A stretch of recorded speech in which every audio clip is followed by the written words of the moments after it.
I've talked before about the cluster of education, entrepreneurship, and innovation happening in South Florida. And I'm so excited to have one of those education entrepreneurs on the show today. Bonita Gordon is the founder of Miami MicroLearn Hub, a microschool focused on rising 6th to 12th graders in South Florida, opening this August. Bonita is also the founder of the educational consulting company Global Education Concierge. Bonita Gordon, welcome to the Liberated Podcast. Thank you so much. I'm so happy to be here. I'm so happy to have you here. I'm just always amazed at the sort of educational burst of innovation happening in the South Florida area, kind of the greater Fort Lauderdale and Miami area. And you're right there in the thick of it. So it's great to see that you're expanding from your past work in educational consulting and advisory service for parents and students to now being a microschool founder. And I want to talk more about your launch and what you're expecting for the coming year. But let's start, if we could, Bonita, with a little bit of your background. How did you get interested in education and specifically education entrepreneurship? So thank you so much. So yes, South Florida is rising. And we know that we need to educate all of the students. But I will have to say, honestly, I was a nursing major applying to college. A I nursing did major. Is that a what you said? nursing major, yes. I am a product, I am a proud daughter of an educator. Our mom taught and became an administrator and did dropout prevention for many years. I'm from rural Virginia, so Greensville County, Mecklenburg County, Brunswick County. My aunts and uncles were teachers. Like, no, no, thank you. My best friend's parents were teachers. They were all retired now. And I just did not want that. I was like, they do not, it's hard work, it's long hours, and I don't really see the pay, and was not even interested. And applied to all of this VCU, University of Virginia, Virginia Union, Hampton University, where I attended as a nursing major. And I don't have, the only answer I really have was that some higher being woke me up freshman year, and I went and changed my major on the spot to early childhood education. And that was it. It was, I have no, like, I was teaching my little cousins. No, it was just in me. And then I kind of, Yeah. So what happened next? You switched your major, focused more on education. What happened then? and I ended up having Dr. Haysbert at Hampton University, Education 101, and fell in love. It was all of the things that were in me that came naturally. All of the things I had seen my mother, my godmother, aunts, uncles, family members do in education. And I took that first education 101 class at Hampton University. We were speaking about setting up your classroom in different play centers. And we had to do an assignment, and we had to go out and create, like architect majors, design your dream classroom for a kindergarten class. And I was hooked. Now, what's funny is that I got like a B on the assignment because I was too innovative. What I, was so innovative? I didn't follow the rules. Like, Didn't follow the rules. Yeah. I didn't have a circle rug. It was more like a square. And I had colors everywhere. And I was like, it's a kindergarten. Like, it should be colorful. And I was brought back down to earth because she was like, you're going to be at a public school and you're not going to be able to paint the walls. And it was a enlightening experience. But I knew then, I was like, oh, I don't know how to draw inside the circle. I'm not, Wow. I don't know how I'm going to do that. And so then I went into education. I taught third grade, and then I did a little bit of In public kindergarten schools, Bonita? in public schools. And Yeah. actually the county next to the county I grew up in. I taught third grade for 2 years. And then one of my aunts said, I think you'll be great in middle school. And I was like, middle school? No way, no thank you. And I applied for a position, ended up teaching middle school for over 19 years. Wow. Again, in public schools in Virginia? Public schools in Virginia, DC, Maryland, and different cities and state in Florida, and overseas in Ajman and Dubai. Amazing. So what was your experience like as a public school teacher? Were you still trying to innovate? Yeah, Or what yeah. was that like? My coworkers would call me the Maverick. I was never. So I do believe in a cohort, and I do believe in what's best for the kids, and I do believe in all of us working together. But I never believed in a one size fits all. I grew up in a house. My mom and dad, it's three of us. I have an older sister and a younger brother. And I guarantee you now, all of us would have been in different schools. Mm. My sister would have been okay thriving in a public traditional education. That is what she needs. That's what she liked. I was probably your Montessori innovative child. And my brother probably would have needed like a micro school outdoorsman, athletic something. But where we were, rural Virginia, you only had public schools. And so my parents did the best to keep us engaged in activities and in church.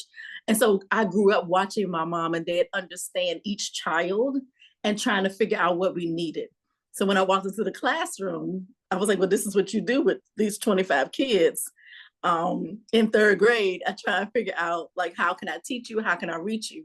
And just even teaching my lesson plans, like how do we get the kids to understand how to count back money? Okay, I need to cut out coupons. I need to like make this very realistic of what they do when they go to the grocery store. And I learned quickly to go ahead and do it and then ask for forgiveness later. And were you aware at all of alternative education? You mentioned Montessori. Was this even on your radar at the time? So Montessori was for students that did not look like me and students whose parents had money. That is what I grew up understanding. We had private schools where I'm from, but once again, the private schools for students that did not look like me because their parents did not want them in the public school. And so growing up, it was no, like there was no alternative. We knew the difference between a public college and a private university, but as in K through 12, no. And it wasn't until I became an educator and started traveling. I was a former military spouse, so moving around, and then being a turnaround specialist is what I ended up being. And then looking at alternative schools, because at first, if you heard said the alternative, that was a negative connotation. But going around and looking at different types of schools within public schools, I was like, wait a minute. This school has all of these plants and windows, and it's beautiful, and it's a magnet school, and it's this. And I'm like, okay, now I'm understanding different kids have access, but they just don't know. And different kids need different things. Yeah, you mentioned alternative schools, which are often known as alternative public schools for students who maybe are, well, why don't you explain what those are? So when I taught in the 1900s, as my Yeah. students like to remind me. And an alternative school was a school where you had gotten in trouble with the law, and or with that public school, and you were dismissed from the traditional public school setting, Right. but you still needed to be in a school setting to be educated. And so you were often required and or mandated by court to attend this alternative school, which was a lot. And sometimes you had students there who had messed up once, and they were just like, I don't even know why I'm here. You had teachers who were dedicated. Then, of course, anywhere you had teachers who were just traveling through. And so that alternative always had that negative connotation where it was always like, these are I hate to say it, but that's what we would say, the throwaways. And so now, when I was looking, I was like, wait a minute, I've worked with these students. I understand that. But I'm talking about students who, during COVID, they came to my online class because I changed how I taught class, and it was more like a college class. Yeah, so you started to see alternative education or alternative schooling could be very different from Yes. that narrow definition that we think of within Yes. the public schools. So then what happened? When did you decide to become an education entrepreneur? What was that early stage like?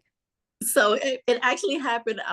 We were stationed in Rota, Spain, and we had military families who lived on the base who wanted to homeschool. And I had some friends and some people to reach out to me, because at the time I was a teacher's aide in kindergarten. And so they were like, we know you have a teacher's degree. Can you help us set this up? Can you do some research? We need you to test our kids. And I was like, I need to do a little bit because I heard of homeschooling, but I was like, let me do some more research. And then I was like, oh, this is amazing. And they were also allowed to come on campus for band and sports and different things. But the parents were like, I want to teach them at home. And sometimes it was religious, but most of the time it wasn't. They just wanted to keep that family circle close because we were overseas and they didn't want them in a school 9 to 3 where they really wanted to take them out and explore the world, get on a train and go up to Italy and take 2 weeks and just different things. And so I got involved with that overseas, came back, and I started looking up what's homeschooling. Then one day someone said, "Oh, you should look at a pod." I was And like, what "A year pod?" was this, Bonita? This is 2005, 06. Okay.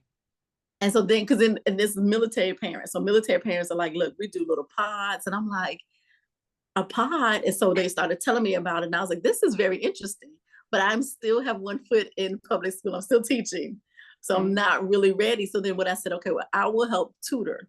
So if anybody needs any tutoring while you're in the pod, while you're homeschooling. And that's what I started doing as an entrepreneur, slowly eased into tutoring. And I'll say, as we transitioned from the public school building and to online because of the pandemic, is really when I made up my mind and said, you know what, it's something else because my students were still thriving. My students were still learning. And then my students said to me, we like this. And of course they say, no disrespect. And I'm like, oh no, what are you about to tell me? And they said, we like what you've done. We like how we will only want to come to school Mondays and like Wednesdays for math and science. Or maybe band, because we feel like we need to be there in band or orchestra. And then we can take your class and the social studies class online. And I was like, really? I said, y'all would be okay with that? And they were like, yes. And it started me thinking like, if my students who are 8th graders are telling me we can handle this, like we actually would prefer this, then I need to figure out what else is out there. Like, how can I take what they're telling me and become what they want and what they need? I had parents reaching out to me. They were like, my kids don't want to come back to school. And it was more than wearing of the mask or the pandemic. It was, I have found comfort in this for whatever reasons. And then I was like, okay, then that's what started.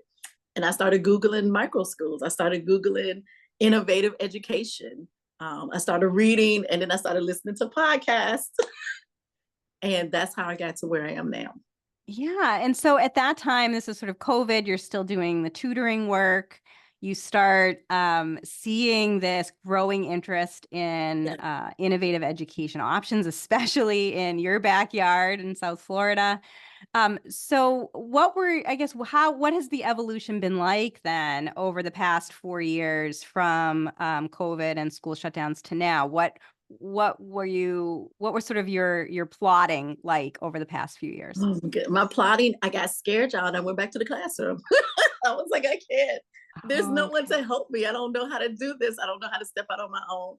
But I continued to listen to podcasts and I would like jump on webinars. And then I found a circle of people. And it was Iman and Kind Academy. And I went on TikTok and I was on social media and I was on LinkedIn. And then I saw Surf and Skate. And then I saw the micro schools. And I was like, they have a whole micro school conference in Alabama and Atlanta. Like, what's going on? How am I missing this? And finally, I said, okay, I'm going to retire myself. And in retiring myself, I'm going to walk away from the traditional classroom, but I need a plan. And so I got with a coach. I call him my cousin, Cedric. I knew he had already walked away from the public school classroom, he and his wife, and they had been transition teachers is what they would call us. And I said, I want to be able to transition out. And in that, I need some other support. So I joined Kind Academy's first fellowship cohort, and that just kind of lined everything up. So then I said, okay, let me keep working, keep putting money over here, really get a great formula of what I'm doing. Decided to step away, and then I joined K-Pod. And so I'm a catalyst with them. And that just, it took it from Kind was like, let's lay the foundation, to the catalyst program was like, okay, We're going to dig deep because now you have this foundation, you have your mission, you have a vision, you know why. And then I started working, and then I started going into the community some more. So South Florida goes from Fort Lauderdale all the way down to Key West. I am what we call exit 13 to exit 1. So we are closer to Key West than we are to Fort Lauderdale. And so there is a gap here, which was great because where I'm already living. And my parent, and I needed to see what do the parents need, because we also have to be very careful. I know what I thought the students need, but I also have to get with the parents. Let me know if you what you need and how can I help you help your child. And what we say here is we don't want them to lose the love of learning, although they may no longer like school. Yeah. And that's where we are. I just think this startup story is amazing, Bonita, because you felt the tug toward education entrepreneurship, and then you got cold feet, right? We went back Yeah. into the conventional classroom, just not quite ready to take that entrepreneurial leap, which is really difficult and scary, and so much unknown. But yet that entrepreneurial pull was still there for you. So then you kind of recalibrated, connected with mentors, and with incubators and accelerators Yeah. of these innovative education programs. You mentioned Iman Aline and her program Launch Your Kind, and the KaiPod Catalyst program through KaiPod Learning. Both are startup accelerators, and KaiPod is really where you're at now, that is helping Yeah. get you to launch this August. So tell us a little bit more about KaiPod. I've had both Iman, the founder of Kind, on the podcast, as well as Amar Kumar, the founder of Yes. KaiPod, on the podcast talking about these. But tell us a little bit about what KaiPod's Catalyst program has been like for you. It has been amazing. So in education, we always know we always have a circle or we have a group where we can bounce ideas off. And I always tell people, I said, I feel like educators, lawyers, and doctors, we all kind of have to have a support group, because when we speak about things and we use our acronyms, we have to be around people that kind of know, because we don't always feel like explaining. And that's one of the first things we were able to come together. And I will say, no one in our group micro school looks alike. Like everyone's micro school is different. It's formatted different. We're in different parts of the US and Canada. And so one of the things, the first things we did was, here's the foundation. We had to do a deep dive. Like we said, like, why are you doing this? What is the mission? Understanding how to market and understanding how to speak and listen. We did elevator pitches, understanding your different audiences, and making sure that we were just genuine in what we were doing. Because one of the things about education, we never want to lose why we're doing it. How do we educate the students that are in front of us in an innovative and informative way? And so being a part of that has helped me breaking down the budget, negotiating. I think that was one of the funniest sessions, because in education, you don't negotiate. In public school, here's your contract, here's the level you're on, here's your salary. If you'd like to make more money, you need to do groups or cheer camp or sports. And so when we're looking to even find a location, they had to do a whole session, because we were like, we don't know how to negotiate. And so even a small session about negotiating with the landlord, negotiating on how to do funding, how to find funding, how to find grants. So all of that was important. And I think one of the things somebody said in our group was very important, it stuck with me, was like, we know how to educate, but now we're in the business of education. And that is the transition that we all needed, businessmen and business women.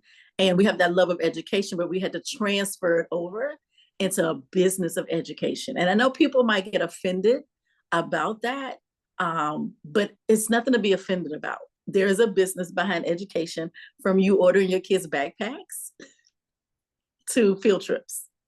And so it's okay.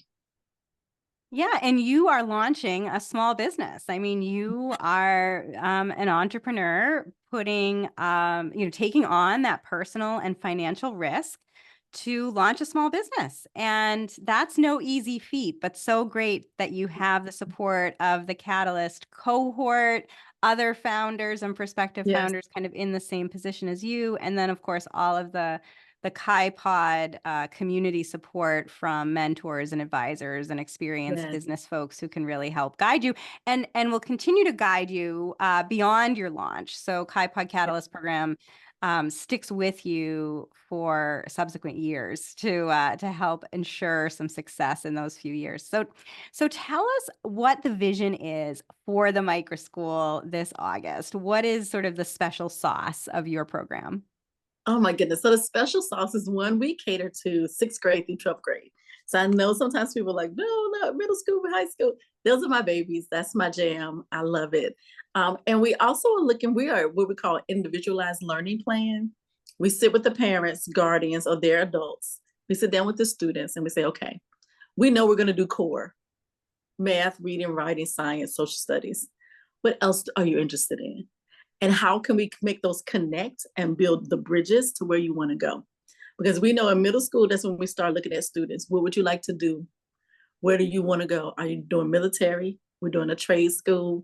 How can we get entrepreneurship with you? How can we get you to start taking college classes? I've seen so much this past week about high school students taking those college classes, graduating. My niece, even here, they did it, and so many CNAs were in the audience in her graduating class. And I was like, oh, wow, okay.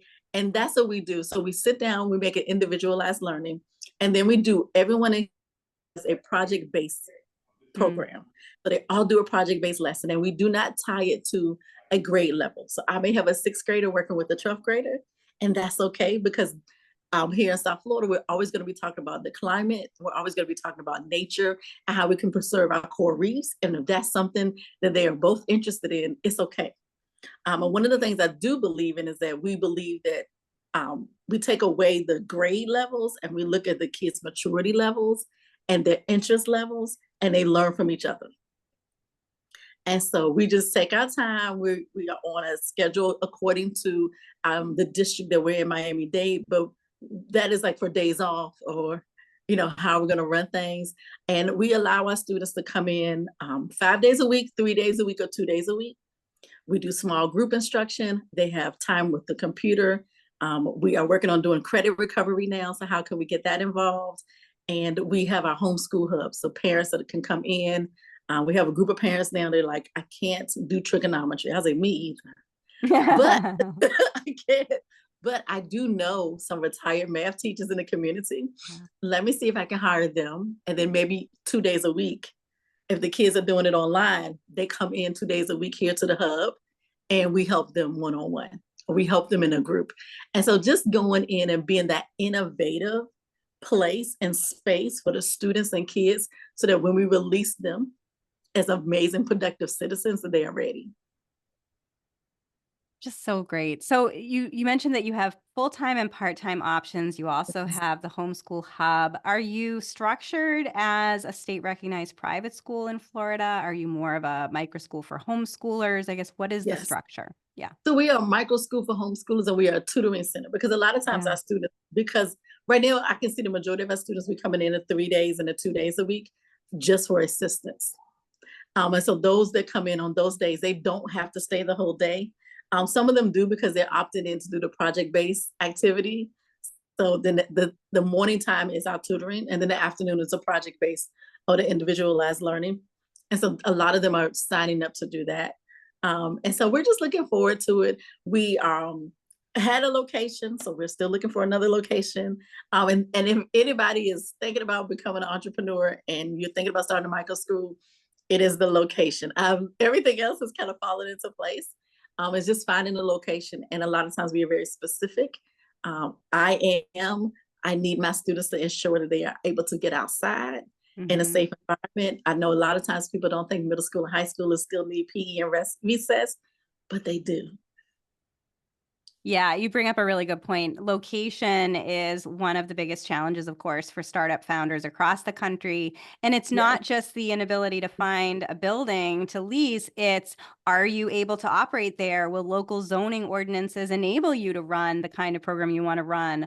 Are you on a busy commercial commercial space on a busy street that might not be conducive to learning, or yes, but often founders are kind of pushed into these less desirable locations because of zoning and building code ordinances, or do you have access to outside space? So, yeah, a huge challenge for founders everywhere.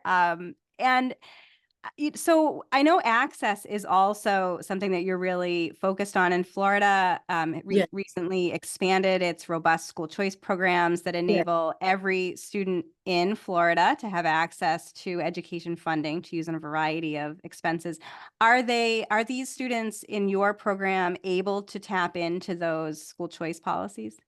Yes, and we encourage them to. A lot of times my parents reach out to me, and I'll say right now about 50-50. So some of them are coming from other innovative choices. So it might be a small private school, it might be a small Christian school.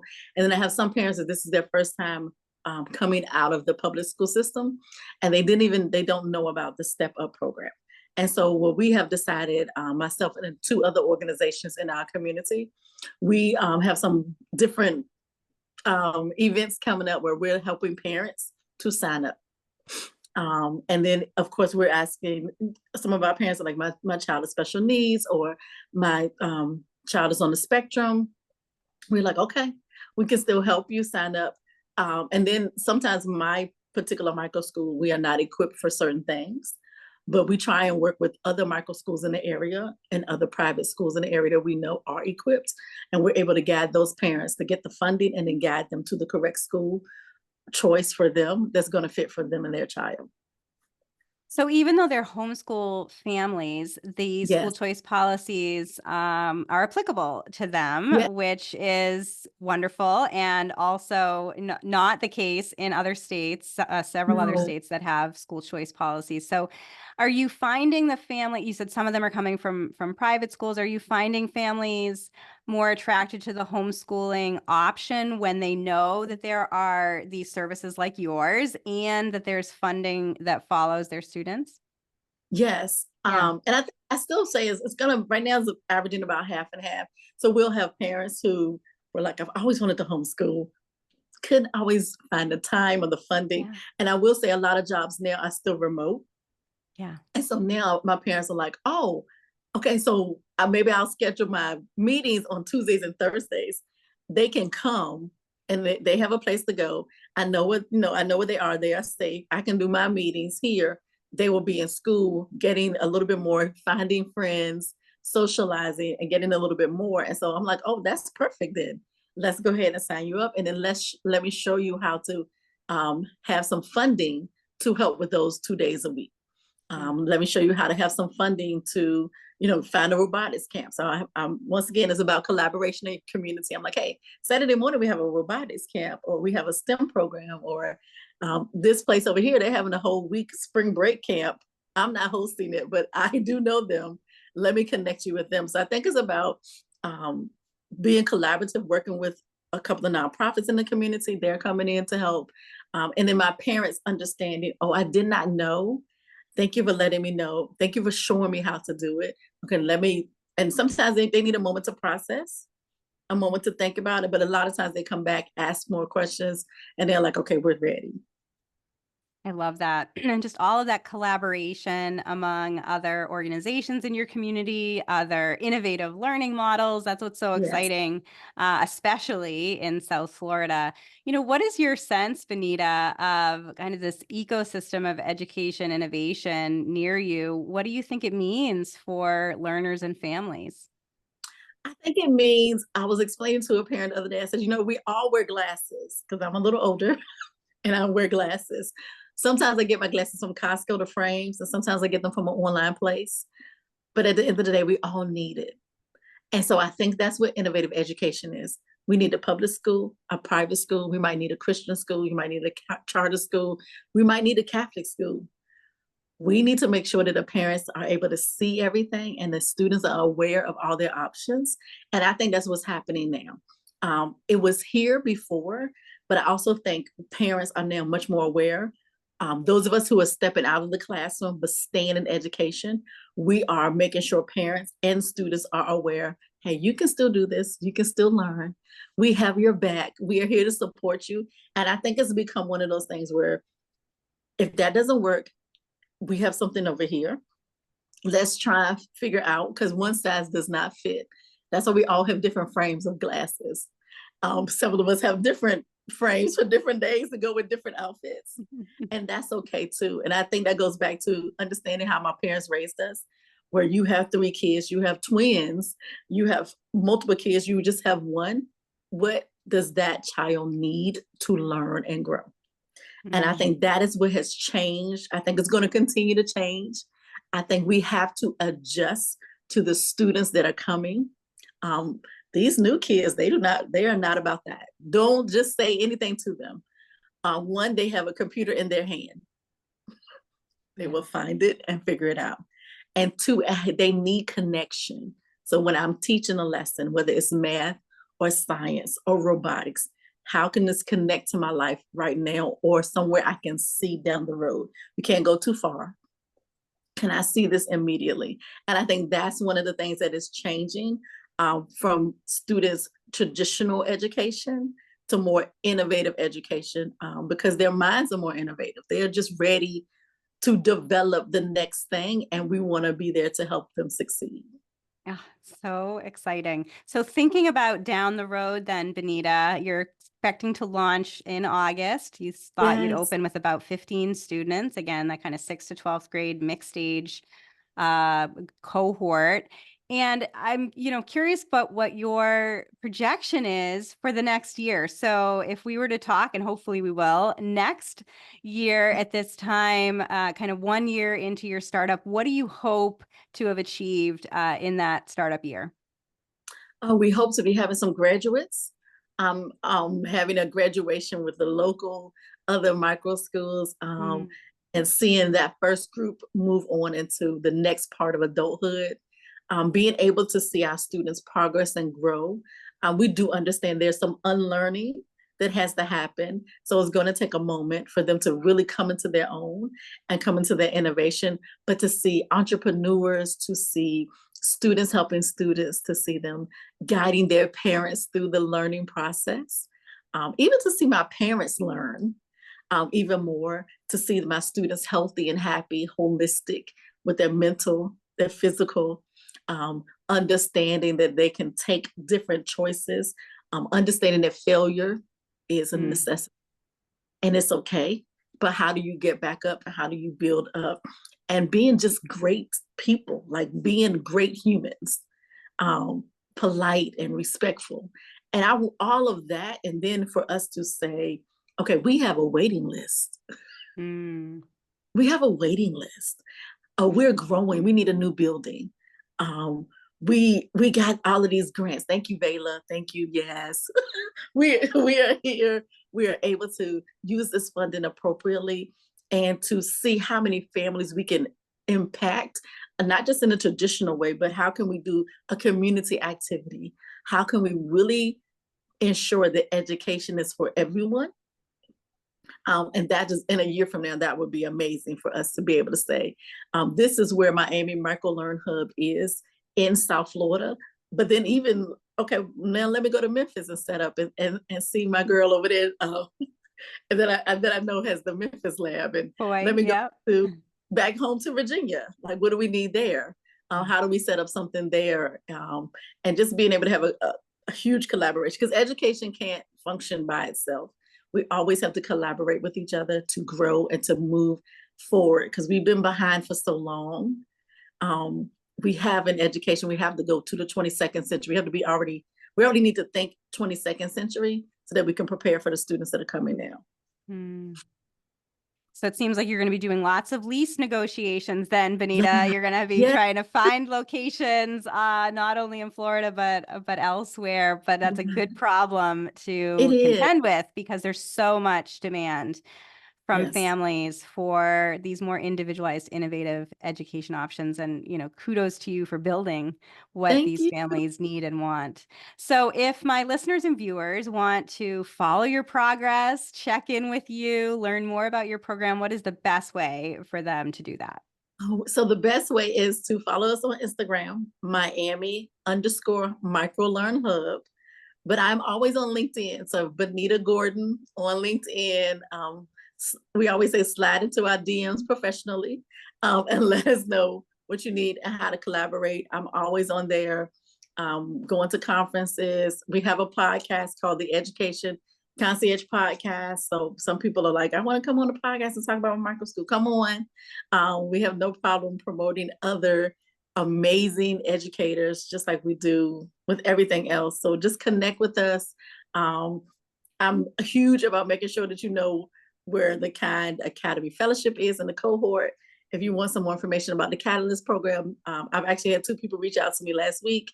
And I love how you say, Carrie, that they work with us. So even with my lease agreements, I can send it in and they will work with me. They will meet with me and say, okay, wait, did you read line 3? And I'm like, wait, I didn't read line 3. So I think that's most important. And just reach out to me on social media.